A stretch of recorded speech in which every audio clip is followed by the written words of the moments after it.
Joining us now, Dr. Bandy Lee, a medical doctor, forensic psychiatrist, and a world expert on violence, who taught at Yale School of Medicine, Yale Law School, for 17 years before transferring recently to Columbia and Harvard. She became known to the public by leading a group of mental health professional colleagues in breaking the silence about Donald Trump's dangerous psychology and publishing the New York Times bestseller, The Dangerous Case of Donald Trump.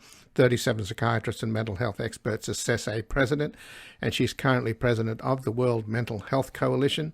And her latest book is Profile of a Nation, Trump's Mind, America's Soul. Welcome to Background Briefing, Dr. Bandy Lee. Hello. So we're learning now, Dr. Lee, that General Mark Milley, the chair of the Joint Chiefs of Staff, testified last year that he agreed with House Speaker Nancy Pelosi that former President Donald Trump was crazy. Now, I know that's not a word that psychiatrists like to use, but it definitely is pretty extraordinary when you got the head of the military and the Speaker of the House agreeing that they think that the President of the United States is mentally unstable. And this is, after all, a man with the ability to destroy the world with nuclear weapons at his fingertip. So that's quite a revelation, is it not? Yes, indeed.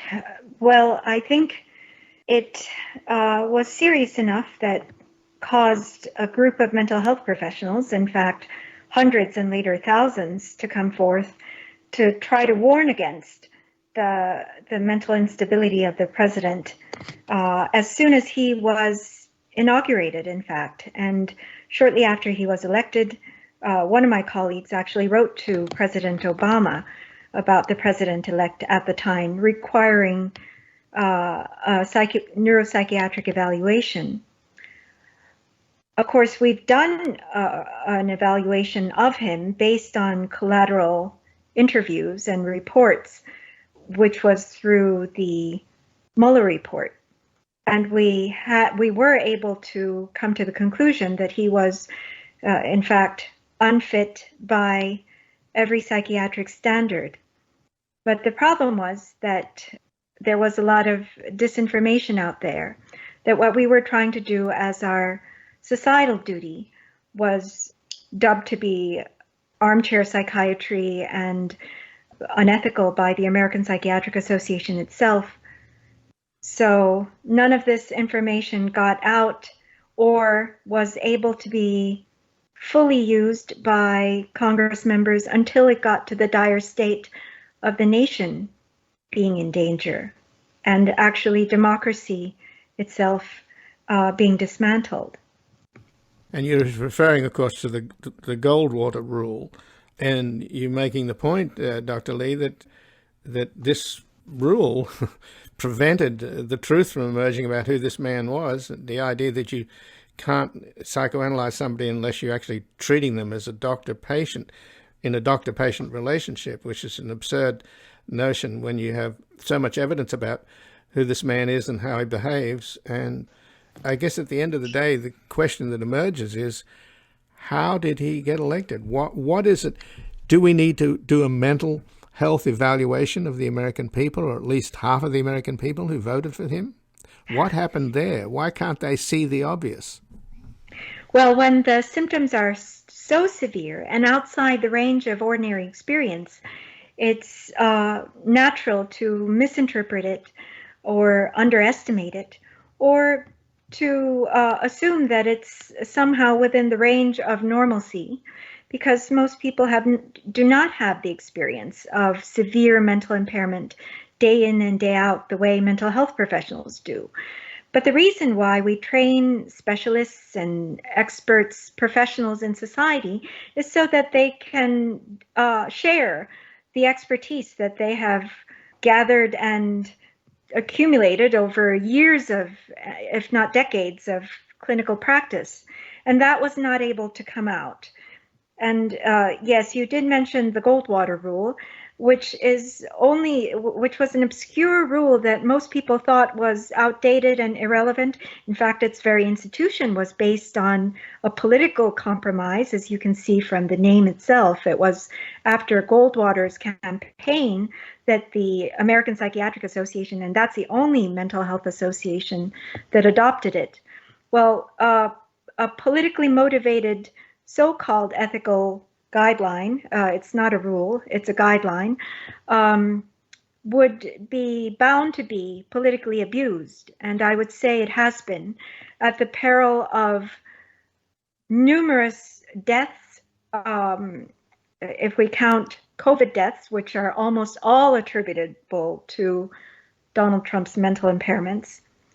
That would be almost 1 million American deaths, in addition to the escalating violence, the near loss of democracy, and as we have seen from the January 6th committee findings, uncontrolled criminality and destruction was allowed to come from the White House, and all this was preventable.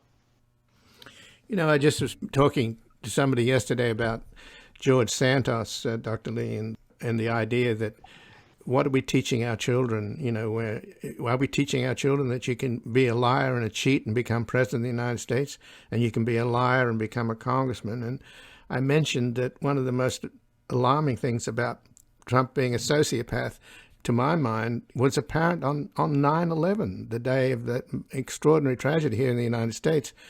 When the building was still smoldering, that very day, Donald Trump went on local TV in New York and boasted that now that the Twin Towers have come down, my building is the tallest on Wall Street. I mean, what kind of a sociopath has this guy always been? I mean, it's just been so clear and obvious. Yes, I think that's one of the difficulties, that most people don't quite understand that there can be individuals who do not have a conscience and are incapable of having any compassion for their fellow human beings, and are actually driven to harm other human beings. And that's one of the cardinal features of psychopathy, which can manifest as sociopathy.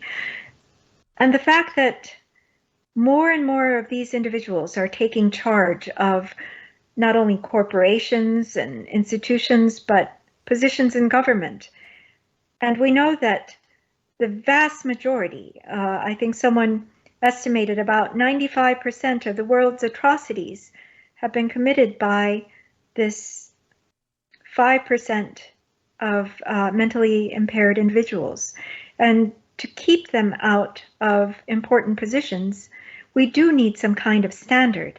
And one way, a very easy way of implementing it is through fitness tests. But of course, the public does not have awareness enough about mental health to know that just about every job or task in the country requires the person to be mentally fit. It's only public office, the highest public offices, that are exempt from this. And that's something that the people should learn to demand, but they don't know to demand this because they haven't heard of it. And mental health experts have been muzzled to the point where you no longer hear, not one that I know of, mental health professional who was speaking about the current crisis that we are in, which is actually a public mental health crisis.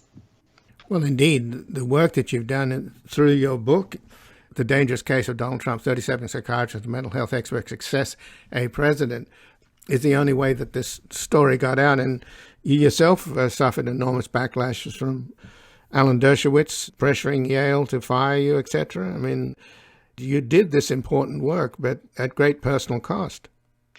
Well, I don't consider it a cost, given what the nation has to lose. And what we are seeing is a rise in authoritarianism, where those with true authority, that is, those with knowledge or facts or actual goods to share with the public, are silenced in favor of those who have power. Simply raw power is how authoritarianism rises, and that's when true authority no longer has a voice. And I understood that was a danger when all my colleagues, even though they agreed with my assessment, suddenly fell silent because they were afraid of, in the beginning it was, they were afraid they might lose their license from a litigious president, or they would be physically attacked by his violent followers. And because the profession itself has fallen silent, with the American Psychiatric Association championing the way, not only keeping silent themselves, but silencing those who would speak their conscience, we are in the predicament we are today. From my perspective, it remains a mental health crisis. It was never a political crisis, because in every other profession, those who do not have the mental equipment, in other words, those who are not fit to do their duty, are not permitted in their positions. But I guess Congressman Jamie Raskin tried for a while to have an other body established for the 25th Amendment to bring in some standard. The body was supposed to be composed of psychiatrists, psychologists, neurologists, and other medical professionals. But that was never passed. And now with the January 6th committee report was actually very as well done as it was in terms of presenting the evidence. Framing the evidence had a lot to be desired, because the central issue, the mental unfitness of the president, was never raised. And I'm rather disappointed. And the referral for criminal charges was done 2 years too late. And the Department of Justice, of course, has been dragging its feet. I'm not sure why. Perhaps the way everyone has backed off, in that when the most egregious and dangerous criminals appear, they are the least likely to be prosecuted, even in criminal court, because most of the time, because they're so charming and beguiling, they fool many of the prosecutors and judges. But we have to look at their deeds, and we have to look at it from a mental health perspective. A large part of what mental health professionals do in criminal court is to show how these, especially psychologically devious individuals, are usually the most important, the most dangerous, and those we need to indict aggressively the most. But they are, I think the data show that they are 2.5 times more likely to be let go of, be let out of prison, or not to be indicted in the first place, compared to non-mentally impaired individuals committing the same crimes. And yet they are more dangerous, and they will be driven to harm and damage in ways that I don't believe the general public can truly grasp. And well, if 1 million American deaths did not do it, and a violent insurrection that almost overturned the government didn't do it, then what will? I think education is the only way, and it doesn't look good so far, because mental health professionals have been silenced. And just in the last minute, Dr. Lee, nothing is more important than the end of the world. And you mentioned the 25th Amendment, and Nancy Pelosi called General Milley to ask him to push Pence into invoking the 25th Amendment. And in that conversation, that was when Nancy Pelosi said to General Milley, "You know he's crazy, don't you?" talking about Trump, to which Milley replied, "Yes, that's right." So that's the reality of what we lived through, and we dodged a bullet, which is nothing more serious than the possibility of Donald Trump blowing up the world. Well, Dr. Bandy Lee, I'm afraid we've run out of time, but I appreciate you joining us, and I thank you. Okay, well, thank you for having me. And again, I've been speaking with Dr. Bandy Lee, who's a medical doctor, forensic psychiatrist, and a world expert on violence, who taught at Yale School of Medicine and Yale Law School for 17 years before transferring recently to Columbia and Harvard. She became known to the public by leading a group of mental health professional colleagues in breaking the silence about Donald Trump's dangerous psychology and publishing the New York Times bestseller, The Dangerous Case of Donald Trump, 37 Psychiatrists and Mental Health Experts Assess a President. And she's currently president of the World Mental Health Coalition. And her latest book is Profile of a Nation, Trump's Mind, America's